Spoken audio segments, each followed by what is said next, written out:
সে টানা যা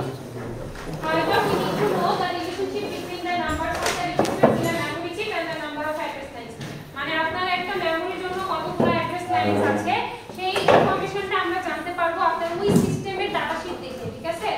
কিন্তু অ্যাড্রেস লাইনগুলো কিভাবে কয়টা করে ইউজ হবে সেটা জানার জন্য আমাদের কি দরকার?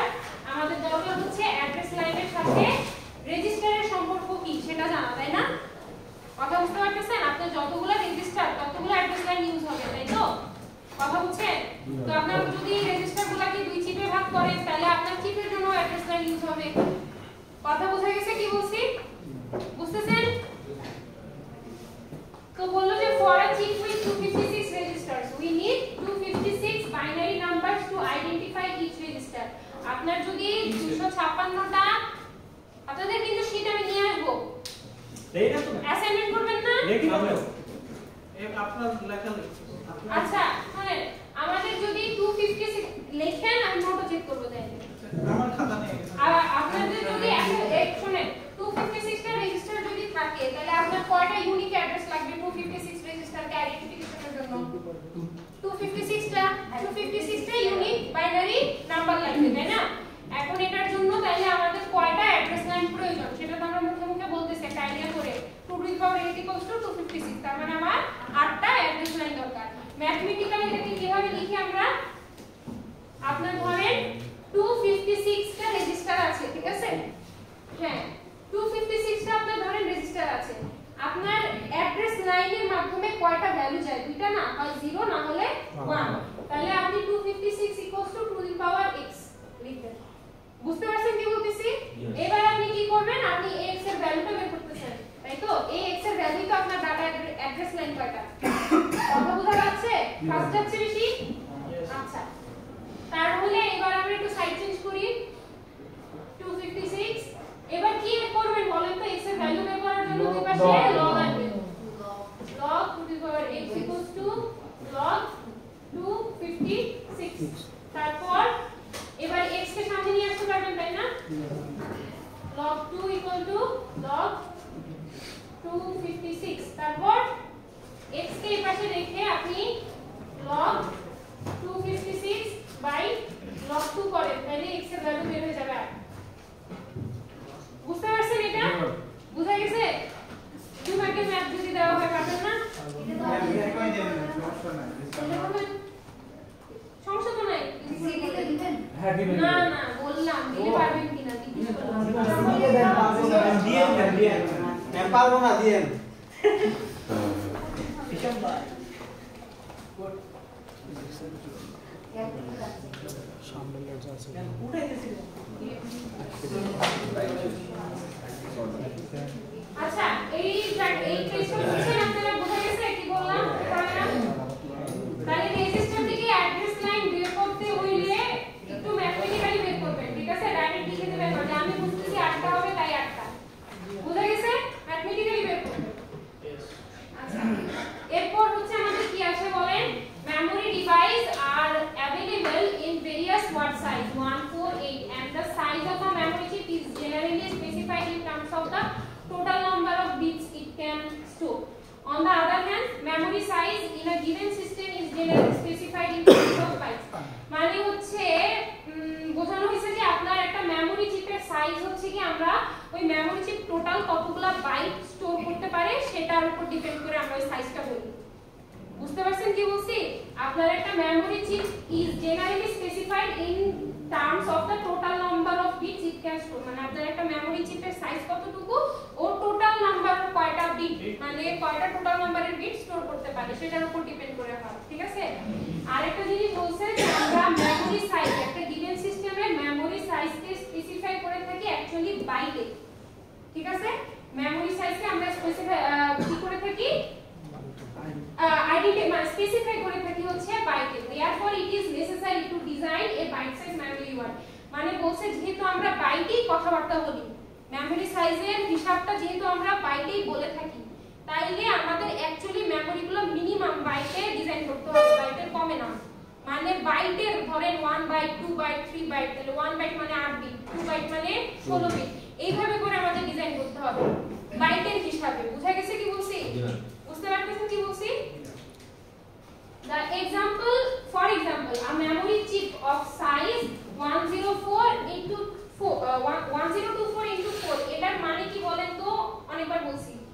এই লেখাটার মানে কি বোঝায় আপনার মেমোরি চিপে 1024টা কি আছে রেজিস্টার আছে সবগুলো কয় বিটের 4 বিটের তো এই যে এটাই বলছে যে a memory chip of size 1024 into 4 has 1024 registers and each register can store কত বিট 4 বিট বুঝতে পারছেন এটা বোঝা গেছে thus it can store a total এখন যদি আপনার এই মেমোরি একটা চিপ এই মেমোরি একটা চিপে যদি আপনার 1024টা রেজিস্টার থাকে এবং সবগুলো 4 বিট করে হয় তাহলে আপনার এই পুরো চিপে টোটাল কত বিট স্টোর করা যায় 4 ইনটু 1024 মানে 4096 তাই তো বুঝতে পারছেন সবাই কি বলছি তাহলে বলছে two design 1k byte 1k byte মানে কি বলেন তো আপনার 1k মানে কি 1024 আর বাইট মানে 8 আর তাহলে কত হয় আপনার রেজিস্টার হচ্ছে 1024 আর সবগুলো কত বিটে 8 বিটে বুঝতে পারছেন to design a 1k byte memory we will need two chips each chip will provide 4 data lines তাহলে এই যে একটু কথা শুনেন আপনার 1k বাইট মানে কত বললাম আমরা 1024টা রেজিস্টার সবগুলা 8 বিটে এই রকম একটা মেমোরি যদি আপনি এই সাইজ দিয়ে ফিল আপ করতে চান কথা বুঝতে পারছেন আপনার ঘরে মেমোরি চিপের সাইজ এইটা কিন্তু আমার মেমোরিটা বানাইতে হবে 1k বাইটে বুঝে গেছে কি বলছি তাহলে আপনি কি করবেন এইটা এই সাইজের মেমোরি চিপ দুইটা ইউজ করবেন না একটাতে 4 বাইট আর একটাতে 4 বাইট বুঝে গেছে কি বলছি বুঝতে পারছেন সবাই কার কোনো প্রবলেম বুঝছেন যাবে রেজিস্টার তখন বেশি হয়ে গেল না না না না আমরা এইটার 4 বিট আর এটার 4 বিট টোটাল 8 বিটেরই 1024টা রেজিস্টার এটা হিসাব করছি তাহলে আপনার রেজিস্টার বেশি হচ্ছে না আপনার জাস্ট বিট বাড়তেছে 1024 এর 4 বিট আর 1024 এর 4 বিট আমি বলি আপনারা জিনিসটা এরকম করেন না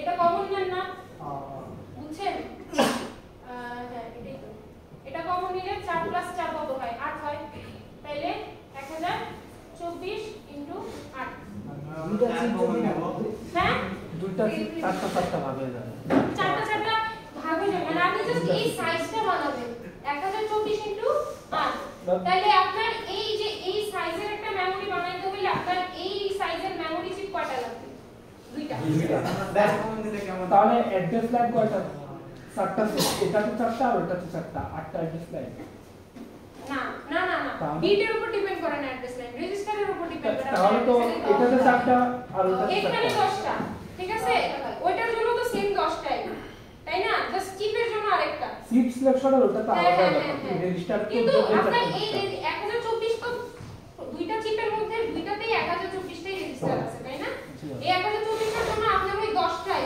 এই চিপের জন্য 10টা অ্যাড্রেস লাইন ওই চিপের জন্য সেম 10টা অ্যাড্রেস লাইন জাস্ট চিপ সিলেকশনের জন্য আলাদা আরেকটা আলাদা অ্যাড্রেস লাইন বুঝেন না কি বলছি এটা তো অ্যাড্রেসটা একটু আকারে দেখাবে এটা আপনার যদি এরকম দুটো চিপ হয় জি এখানে 1024টা রেজিস্টার 4 বিটের এখানে 1024টা রেজিস্টার 4 বিটের এগুলোকে আইডেন্টিফাই করার জন্য আপনার A0 থেকে A9 এগুলোকে আইডেন্টিফাই করার জন্য আপনার A0 থেকে A9 আর বাকিগুলো চিপ সিলেকশনে বুঝে গেছে বুঝতে পারছেন সবাই ডাটা লাইন কোথায় মানে আমি বলছি না দেখে লেখা দেখছেন কোথায় 4 ডাটা লাইনস কারণ আমরা কিন্তু অ্যাড্রেস লাইন নিয়ে কথা বলতেছি এতক্ষণ ঠিক আছে এখন অ্যাড্রেস লাইন আপনার রেজিস্টার প্যাটার্নের উপর ডিপেন্ড করতেছে কিন্তু ডাটা লাইন কিন্তু আলাদা ডাটা বাসে বুঝতেছেন ডাটা লাইন আপনার দরকার বিট কয়টা বুঝতেছেন কি বলতেছি রেজিস্টার কয় বিট আপনার এখানে রেজিস্টারগুলো কয় বিটে 4 বিটের তো 4 বিট থেকে আপনার 4টা ডাটা লাইন বের দিতে হবে বুঝতে পারছেন কি বলছেন Yes, ma'am. Yes. রিয়া হ্যাঁ ডাটা লাইন বের হবে মানে ডাটা লাইনটা আপনার বিটের উপর নির্ভর করতেছে রেজিস্টার ঠিক আছে কারণ প্রত্যেকটা বিট থেকে একটা করে বিট ইনফরমেশন বের হবে তো ওইগুলা ডাটা বাসে যাবে আপনার তাই না ডাটা লাইন আচ্ছা এবার এই ক্যালকুলেশনটাতে আসি একটু বুঝলেন the number of memory chips needed to design 8 KB memory if the memory chip size is 1024 into 1.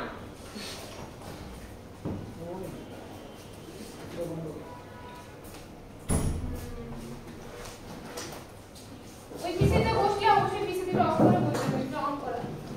আচ্ছা, তো এখানে বলছে আপনার মেমরি সাইজটা কতটুকু 1024 into 1, তার মানে আপনার মেমরি চিপে 1024টা রেজিস্টার আছে, সবগুলো কয় বিটের? 1 বিটের। আপনার মেমরি বানাইতে হবে কি সাইজের? 8 কে বাইট, মানে 8 কে বাইট।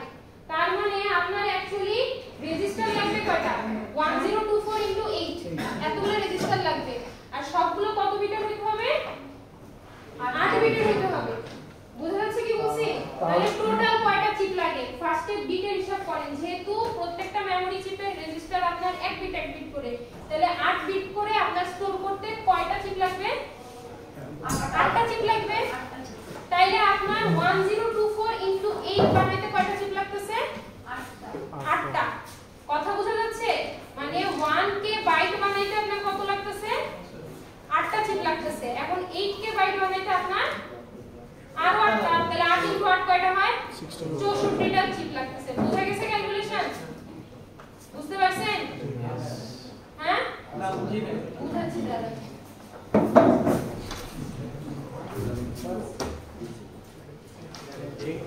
আমি করতেছি না,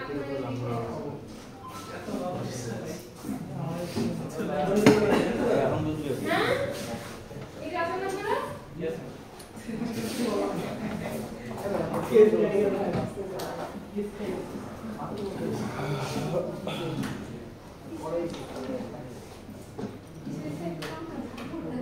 আচ্ছা ঠিক আছে, আরেকবার বলতেছি একটু শুনেন। আপনার মেমরি চিপের সাইজটা দেখবেন আগে। মেমরি চিপের সাইজ কত দেওয়া? 1024 into 1, তার মানে একটা চিপে আপনার 1024টা রেজিস্টার আছে এবং সবগুলা কয় বিটের করে? 1 বিট করে। তাইলে যদি আপনার 8k বাইট বানাইতে হয়, বাইট মানে 8 বিটের, তাই না? তাহলে ফার্স্টে আপনি 1k বাইট বানান। 1k বাইট বানাইতে কয়টা চিপ লাগবে? 8টা। তারপর আপনি ওটাকে 8k তে কনভার্ট করেন, আরো 8টা। 8 into 8 কত হয়? 64। বুঝা গেছে কি বলছি? এই ওকে, এবার আসেন এখন আমরা যে ল্যাবে থিওরিটিক্যালি একটু পড়া পরে আমরা যে এত মেমরি শিখলাম, এখন তাহলে আমাদের এই সব নলেজ দিয়ে আমরা দেখি যে আমাদের ফেচিং এর কাজটা আসলে কিভাবে হয়।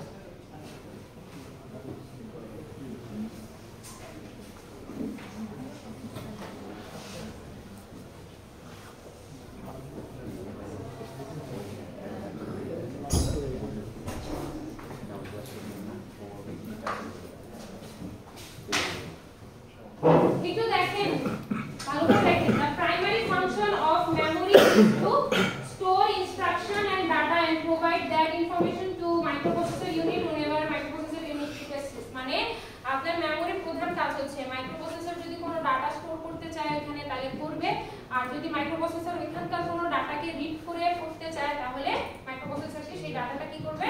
প্রোভাইড করবে। বোঝা গেছে জিনিসটা? এটাই আপনার মেমরির কি প্রাইম কাজ, মানে প্রধান কাজ। ঠিক আছে, মাইক্রোপ্রসেসরকে ইনফরমেশন প্রোভাইড করবে অথবা মাইক্রোপ্রসেসর থেকে ইনফরমেশন নিবে। আচ্ছা, microprocessor requests the information by sending the address of a specific memory register on the address bus and enables the data flow by sending the control signal। এটা আমরা একটু एग्जांपलটা দেখে পড়ি। আপনার ফার্স্টে কি হয়, একটা ইনস্ট্রাকশন কোড আছে 0100111, এটা মানে হচ্ছে 4fh। ঠিক আছে, তো বলছে যে এই ইনস্ট্রাকশনটা আপনার মেমরির এই লোকেশনে স্টোর আছে। বুঝা গেছে কি বলতেছি? তো এখন এই ইনস্ট্রাকশনটাকে আপনার মাইক্রোপ্রসেসর কি করবে? ফেচ করে নিয়ে তারপর এক্সিকিউট করবে। মেমরি থেকে ফেচ করে নিয়ে তারপর এক্সিকিউট করবে, তাই না? তো ফার্স্টে কি করবে? ফার্স্টে আমরা ইলাস্ট্রেটর ইয়াতে পড়ে যাই। ফার্স্টে কি করবে আপনার? the program counter places the 16-bit address 2005 of the memory location on the address bus। মানে আপনার এই ইনস্ট্রাকশনটা যে ফেচ করে নিয়ে এক্সিকিউট করবে, ফার্স্টে ইনস্ট্রাকশনটা ফেচ করতে হবে না? তো ফেচ করার জন্য ও মেমরির যেই লোকেশনে আছে সেই লোকেশনটা মাইক্রোপ্রসেসর কোথায় দিয়ে দিবে অ্যাড্রেস বাসে দিয়ে দিবে মাইক্রোপ্রসেসরে কে দিবে এটা অ্যাড্রেস বাসে প্রোগ্রাম কাউন্টার দিবে প্রোগ্রাম কাউন্টারের মধ্যে আপনার নেক্সট ইনস্ট্রাকশনের অ্যাড্রেসটা থাকে না নেক্সট যে ইনস্ট্রাকশনটা আপনার এক্সিকিউট হতে হবে সেটার অ্যাড্রেস কার কাছে থাকে প্রোগ্রাম কাউন্টারের কাছে থাকে তো ধরেন প্রোগ্রাম কাউন্টারের কাছে এই অ্যাড্রেসটা আছে যে আমি এখন এই অ্যাড্রেসের ইনস্ট্রাকশনটাকে কি করব এক্সিকিউট করব বোঝা গেছে তো প্রোগ্রাম কাউন্টার এই অ্যাড্রেসটাকে কোথায় দিয়ে দিবে অ্যাড্রেস বাসে দিয়ে দিবে বোঝা যাচ্ছে কি বলতেছি অ্যাড্রেস বাসে যদি ওইটা দিয়ে দেয় তারপর কি করবে মাইক্রোপ্রসেসর কন্ট্রোল বাসের মাধ্যমে একটা কন্ট্রোল সেন্ড করবে সেটা হচ্ছে মেমরি রিড কন্ট্রোল সিগন্যাল তাহলে কি হবে বলেন তো আপনার এই অ্যাড্রেসে যে মেমরি চিপটা আছে সেটা রিড করার জন্য অ্যাক্টিভেট হয়ে যাবে না রিড সিগন্যাল পাইলে বোঝা গেছে তখন ওই মেমরি থেকে আপনার এই ইনস্ট্রাকশনটা রিড হয়ে কোথায় যাবে ডাটা বাসে যাবে ডাটা বাস থেকে সেটা মাইক্রোপ্রসেসরে যাবে এবং মাইক্রোপ্রসেসর কি পেয়ে গেল বলেন আপনার ইনস্ট্রাকশনটা পেয়ে গেল তাহলে এবার এটাকে এক্সিকিউট করতে পারবে বুঝতে পারছেন বুঝা গেছে তিনটা বাসের কাজ কিন্তু চলে আসছে ফার্স্টে অ্যাড্রেস বাস তারপর কন্ট্রোল সিগন্যাল পাঠানোর জন্য কন্ট্রোল বাস তারপর আপনার ডাটা বাস ডাটাকে আবার মাইক্রোপ্রসেসরে পাঠানোর জন্য ডাটা বাস বুঝতে পারছেন সবাই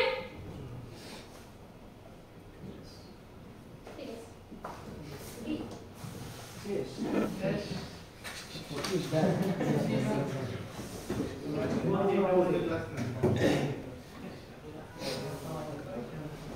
এই ভালো অনেকটুকুই দেই জি না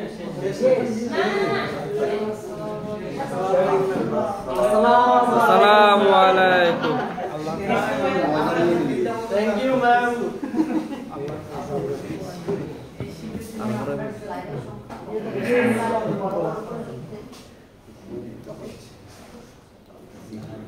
বই দিয়ে দিতাম বই থেকে পরে আচ্ছা এবার আসেন আমরা এখন মেমোরির হায়ারার্কি দেখব ঠিক আছে এটা কালকে দেখব না এটা ইম্পর্টেন্ট অনেক ইম্পর্টেন্ট এগুলো তো কালকে দেখতে পাবে না শুনুন আমরা কেন দেখি ফাইনালি এখন ধরে নেন আমি এটা ফাইনালি দিচ্ছি তাই না তাহলে এখন বলি আসেন তাহলে কাজ করব কথা বলেন না কথা বলেন না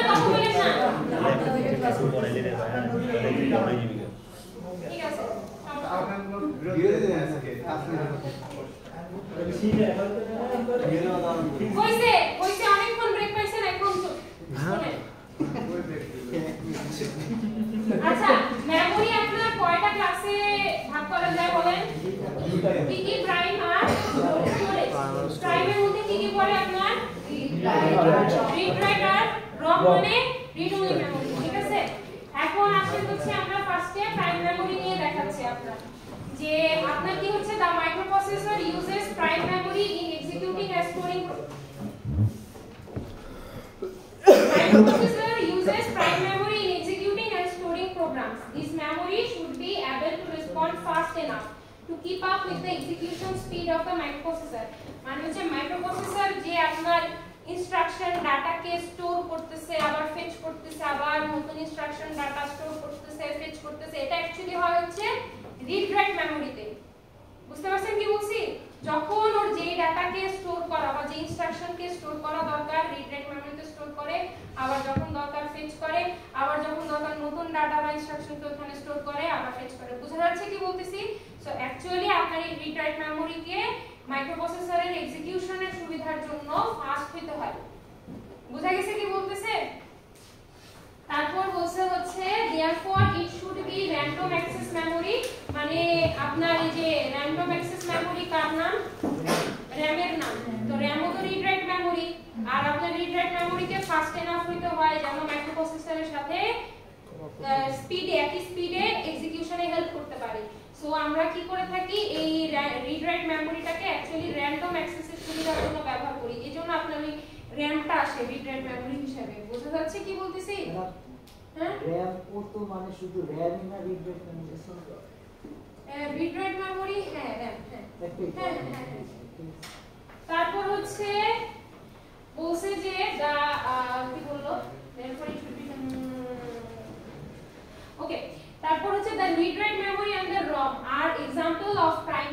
the size of a memory chip is specified in terms of bits.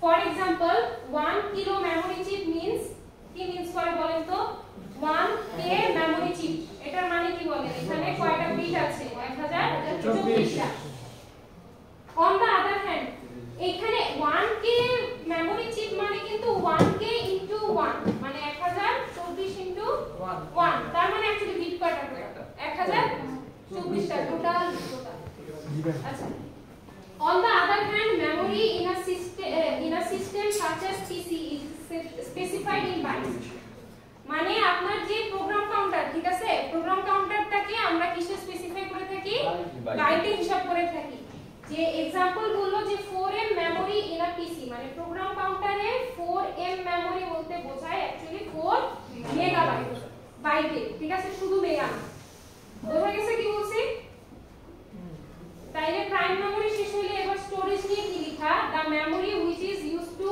Store programs and result after completion of a program execution is known as storage memory such as magnetic disk and tape মানে আপনার কোনো execution শেষ হওয়ার পর যে রেজাল্টটা সেটাকে store করার জন্য বা এক্সিকিউশন শেষ হওয়ার পর আপনার কোনো প্রোগ্রামকে স্টোর করার জন্য আমরা যে মেমরিটা ইউজ করি সেটা হচ্ছে স্টোরেজ মেমরি তো স্টোরেজ মেমরি সম্পর্কে এখানে অনেক কিছু লেখা আপনার কি লেখা থাকুন বাদ না স্টোরেজ মেমরি সম্পর্কে এখানে অনেক আপনার ক্লাসিফিকেশন লেখা ওটা আমরা সামনে পরের পেজে লিখব ঠিক আছে এখানে জাস্ট আমি একটা জিনিস বলে রাখি স্টোরেজ মেমরির যে সাইজটা থাকে ম্যাগনেটিক ডিস্ক ম্যাগনেটিক টেপ এগুলোর যে সাইজটা থাকে এই সাইজটা দিয়ে অ্যাকচুয়ালি বোঝায় যে আপনি কত বড় বা কত লার্জ সাইজের ডাটাকে এখানে স্টোর করতে পারবেন বুঝা গেছে কি বলছি মানে আপনি কত লার্জ সাইজের প্রোগ্রামকে এখানে স্টোর করতে পারবেন এটা হচ্ছে আপনার স্টোরেজ মেমরির মেমরি সাইজটা বোঝায় বুঝা গেছে বুঝতে পারছেন সবাই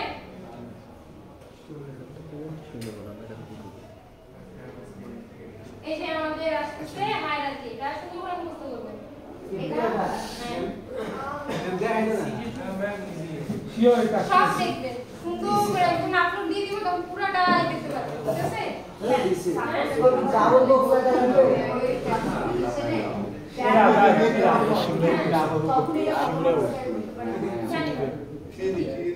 দেখি কত দিতে পারেন 4 5 6 3 হ্যাঁ বেশি কম হয়ে যায় শুনেন আসেন আমরা পাঠ আমরা দেখি ক্লাসিফিকেশন দেখি একটু কলিজাতে লেখা দুইটা পাল্লা করে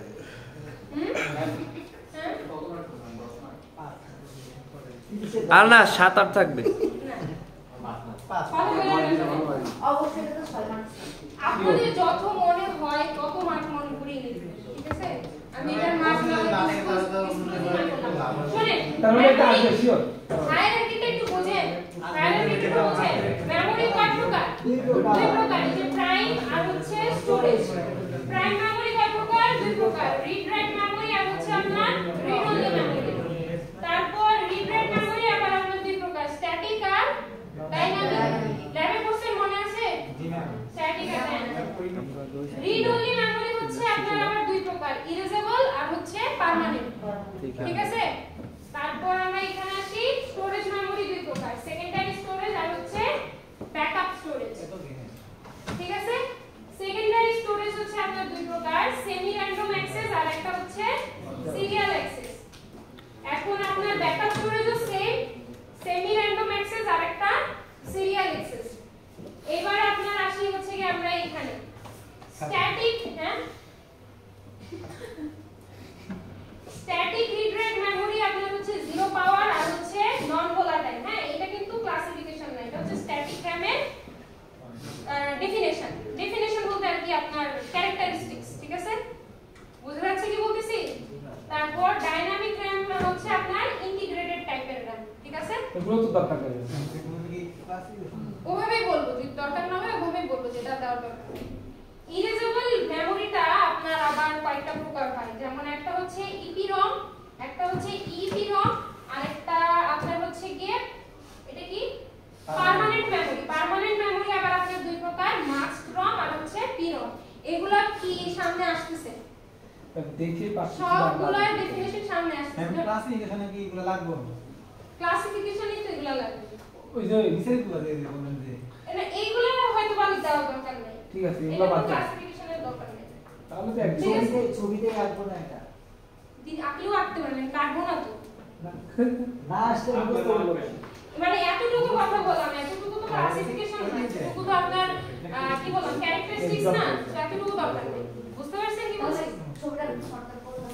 দেখুন আপনি দিলেই তো ব্যাক চলে শুরু করছি শুনেন। তারপর হচ্ছে এদিকে আসেন, সেকেন্ডারি স্টোরেজের সেমি র্যান্ডম অ্যাক্সেসে আপনার আবার আছে ডিস্ক, ঠিক আছে? ডিস্ক আবার কি কি? ফ্লপি ডিস্ক হয়, হার্ড ডিস্ক হয়, সিডি রম হয়, ঠিক আছে? তারপর আপনার আবার জিপ ডিস্ক হয়। কি হচ্ছে? এটা এডিট করে শর্ট যতটুকু করা যায় এটা করে আমার সব এতটুকুই করা যায়, আর করা যায় না। আল্লাহ এখন আর মনে রাখতে পারবো কি ঠিক আছে? এই কথা জানা এটা পরীক্ষা দিবে। হ্যাঁ। আচ্ছা এইটুকু বুঝতেছেন, জিনিসটা বুঝছেন?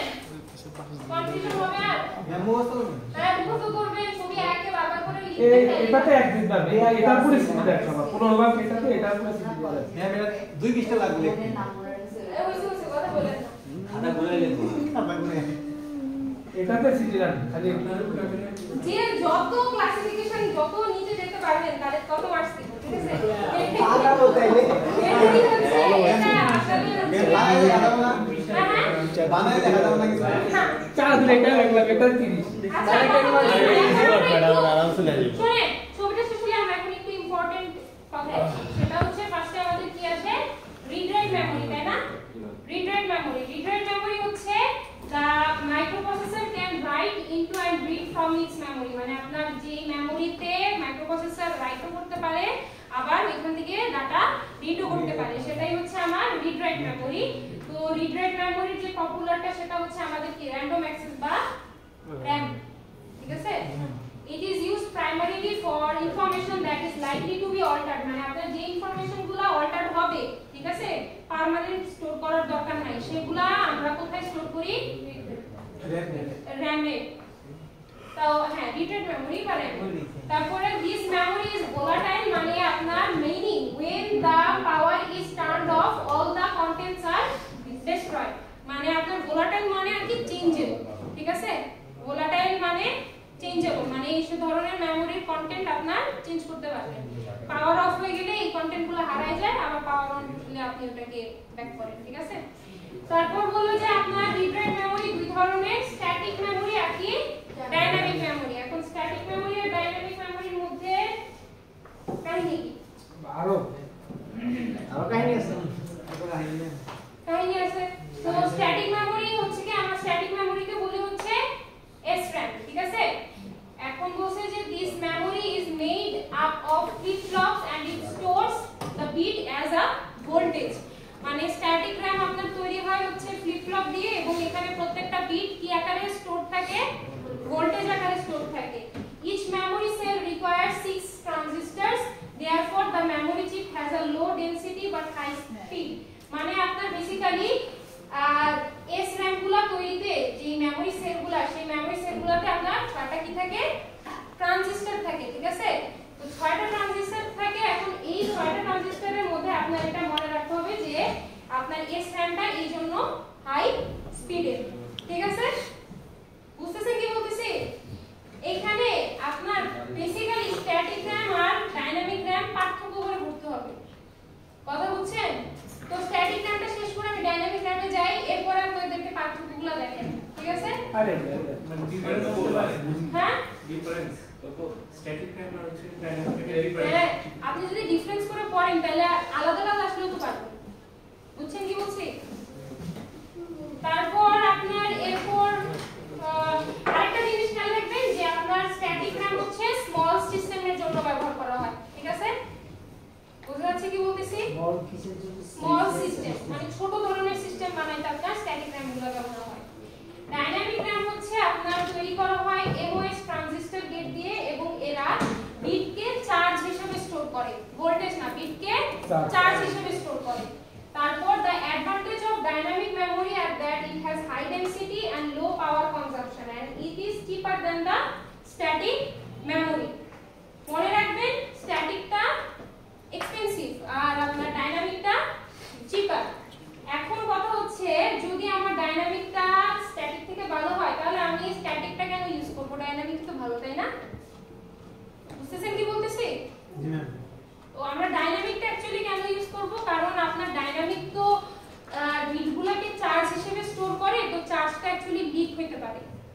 হয়, হ্যাঁ এই জন্য আপনার কি করতে হয়, ডাইনামিক র‍্যামগুলোতে বারবার মেমোরি রিফ্রেশ করতে হয়।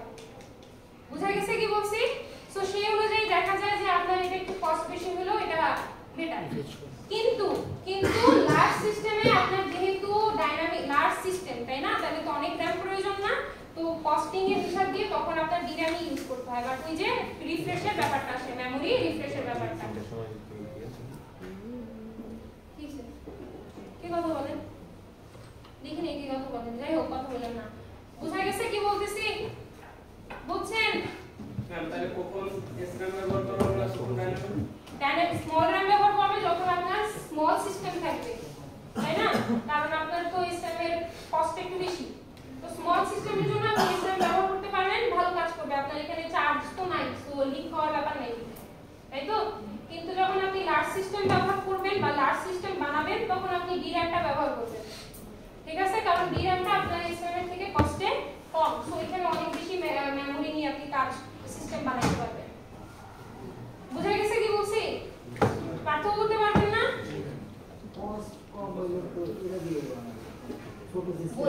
বললাম তো কস্ট কম হইলেও এখানে চার্জ লিক হয়, বুঝেন না?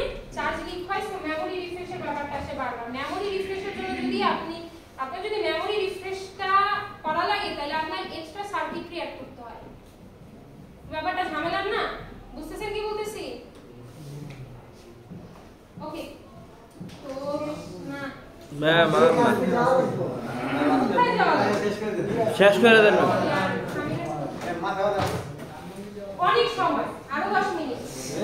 না ma'am please. Ma'am CP post করে 10 মিনিট আনতে হবে। শোনেন, এখন একটা খুব মজার জিনিস আসছে, এটা আমাদের তো সব পেরা রাখতেছে। অফ করো। ম্যাম মজা জিনিস করে দিন। ম্যাম এখন আমরা সিরিয়াস।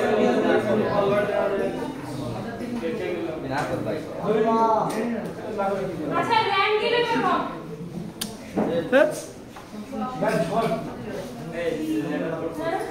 রম সবাই ভাইয়া রমের এবার একটা স্ট্রাকচার দেখাবো, এটা খুবই ইন্টারেস্টিং।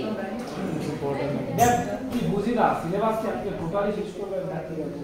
কেন শেষ করবেন না? এবার সিটি এর একটু টপিক পড়া যাবে আপনি পুরো যে সবটা এটা আরো বড় ছিল, ঠিক আছে? সবাই এসছে। বুঝিটাতে অনেক কিছু পড়া যাবে, আপনি তো পড়াই যাবে এত সিটি আছে। ম্যাম পড়াই শেষ করে দিন। তাই না? চুপ থাকেন, সবাই চুপ থাকেন। এই যে পড়তে যাইতেছেন আমরা। ম্যাম আরে আচ্ছা শোনে। রম হচ্ছে আপনার নন ভোলাটাইল মেমোরি, তার মানে আপনার রমের মধ্যে যে ইনফরমেশনটা থাকবে সেটা পাওয়ার অফ স্টোর থাকবে। তো রমে বেসিক্যালি আপনার ওই ইনস্ট্রাকশন বা ওই প্রোগ্রামগুলো স্টোর করা হয় যেগুলোকে আপনি কি করবেন না চেঞ্জ করবেন না, এডিট করবেন না। এই যে সিস্টেম বুট প্রোগ্রাম এগুলো তো আপনি কখনো চেঞ্জ করবেন না, তাই না? তো এগুলো রমের মধ্যে স্টোর রাখা হয়। বোঝা গেছে কি বলছি? তারপর বলছে যে দিস মেমোরি, আচ্ছা এটাই বললো, as the name suggests the information can be read only, which means once a bit pattern is stored it is permanent or at least semi permanent। মানে আপনার রমে যখন একটা ইনফরমেশন স্টোর হয় ওটা পার্মানেন্ট হয়ে যায়, অথবা at least সেমি পার্মানেন্ট হয়। সেমি পার্মানেন্ট কোনগুলা? ওই যে EPROM যেগুলাকে ইলেকট্রিক্যালি ইরেজ করা যায় এগুলা।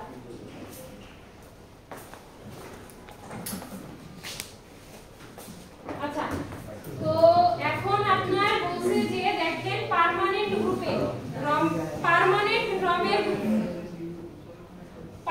রমের গ্রুপে আপনার পরে হচ্ছে মাস রম আর PROM, ঠিক আছে? আর আপনার সেমি পার্মানেন্টের গ্রুপে পরে হচ্ছে EPROM আর EPROM। এবার আসেন আমরা একটু দেখি যে আপনার রমের কনসেপ্টটা কিভাবে ক্রিয়েট হয়েছে। একটু এটা ভালো করে দেখেন, আমি বলতেছি অ্যাকচুয়ালি জিনিসটা অনেক ইন্টারেস্টিং, ছবিটা সামনে আসতেছে দেখেন। The concept underlying the ROM can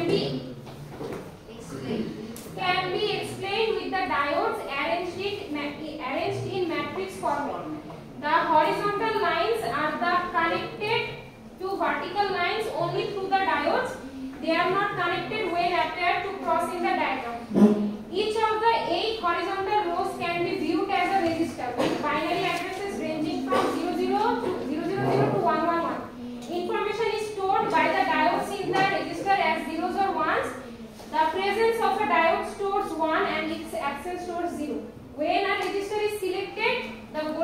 that line goes high and the output lines where the diodes are connected to go high. Okay, এইবার আসেন এই যে আমাদের রং।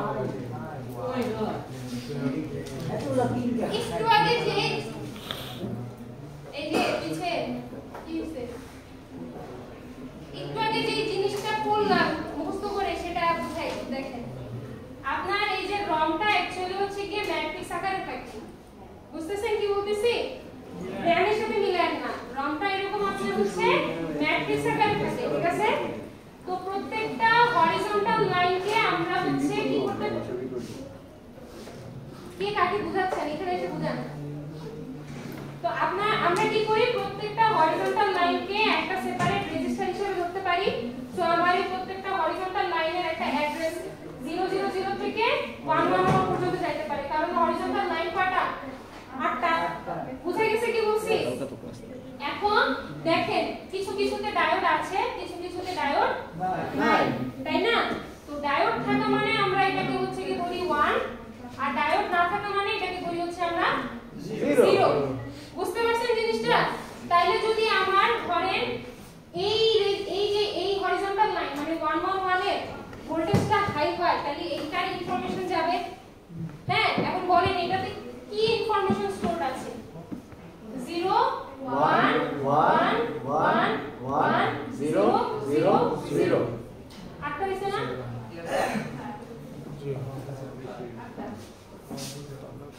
বুঝি আপনি যে মানে পড়ে এটা মানে পড়ে এটা ওই যে বুঝতে পারছেন জিনিসটা? বুঝছেন সবাই? বুঝছেন কি বলছি? তাইলে এখন হয় কি এই যে রংটা না আপনার রমের তো ইনফরমেশন পার্মানেন্ট। তো আপনি আপনার রমে যে ধরনের ইনফরমেশন রাখতে চান সেই অনুযায়ী আপনার যে ম্যানুফ্যাকচারার সে এই রংটা বানায় দেয়। বুঝা গেছে কি বলছে? বুঝতে পারছেন জিনিসটা? ইন্টারেস্টিং না? না একটু না। Thank you ma'am. এই মানে করব না এটা পরীক্ষা মানে কিছু প্রোগ্রাম আপনার বিল্ডিং থাকে না, বললাম যে আপনার আরে কথা বলেন না, আপনার এই যে প্রত্যেকটা হরিজন্টাল লাইন একটা একটা কি রেজিস্টার ধরা হয়। তো আপনার যদি এই রেজিস্টারটা সিলেক্ট হয় ভোল্টেজ হাই পেয়ে, ঠিক আছে, তাহলে আপনার এটার ইনফরমেশন যাবে। তো আপনাকে বললাম ডায়োড যদি কানেক্টেড দেখেন তাহলে ধরবেন 1, আর ডায়োড কানেক্টেড না থাকলে ধরবেন 0। তাহলে এই রেজিস্টার থেকে কি ইনফরমেশন দিচ্ছে? 0 1 1 1 1 0। বুঝছেন এবার? এটা কি আপনি বলেন পরেরটা কোনটা বুঝা কি আছে না দাও দেখো খালি মানে দেয়া রাখবো। আরে এটা কোশ্চেনে তো এই যে দেখেন কোশ্চেনে দেওয়া, এই যে এখানে দেওয়া আছে যে for example when memory register 11 is selected, মানে ওই যে উপরেরটা 11, এই 11 অ্যাড্রেসটা যখন আপনার সিলেক্টেড হচ্ছে তখন আপনার কোন ডাটা বাইটটা যাচ্ছে বলেন তো? 0 1 1 1 0 0 0। এটা কোশ্চেন আসবে? না না বললাম এটা দিয়ে কিভাবে কোশ্চেন আসতে পারে জানি না, আমার ইন্টারেস্টিং লাগছে আমি নিয়ে আসছি পড়ে না, এখন দেখে আমি কি করব। আমি ইন্টারেস্টিং কোশ্চেন করার আগে একটু বলে দিয়ে। বুঝতে পারছেন রমের ব্যাপারটা? বুঝছেন? এতদিন তো র‍্যাম দেখছেন বা মিড রাইট মেমোরিটা দেখছেন, তাই না? এখন এই রিড অনলি মেমোরি রমের স্ট্রাকচারটা বুঝে গেছে, সবাই বুঝতে পারছেন? ম্যাম বুঝিয়ে দেয় এগুলো কি আছে নাকি? কে কে বুঝো না রাতে অনলাইন ক্লাস মেমোরি একটা বাদ দাও। এই যে এটা রেজিস্টারের অ্যাড্রেস, এগুলো রেজিস্টারের অ্যাড্রেস। তো বললো যে এই রেজিস্টার যদি সিলেক্ট হয় তাহলে এইখান থেকে এই ইনফরমেশনটা যাবে। তো এই ইনফরমেশনটা বুঝতেছেন যে যেখানে ডায়োডটা নাই কানেক্টেড ওগুলো আগে 0, মানে শিখুন না আর যেখানে ডায়োডটা কানেক্টেড আছে ওগুলো আগে তো মারা আর রেজিস্টার সিলেক্ট হয় যদি এই রেজিস্টার এই যে দেখেন ভোল্টেজ দেওয়া না, ভোল্টেজ যদি হাই হয়। বুঝা গেছে? মনে কইলা না ও ওকে 11 দেয় প্লাস হ্যাঁ পরীক্ষা কবে? সিটিতে যে ফুল মার্ক পানি তে তো ফাইনাল আচ্ছা না না না না আজকে এগুলা শেষ করব কিভাবে ম্যাম? শেষ আর পড়াবো না। Okay thank you.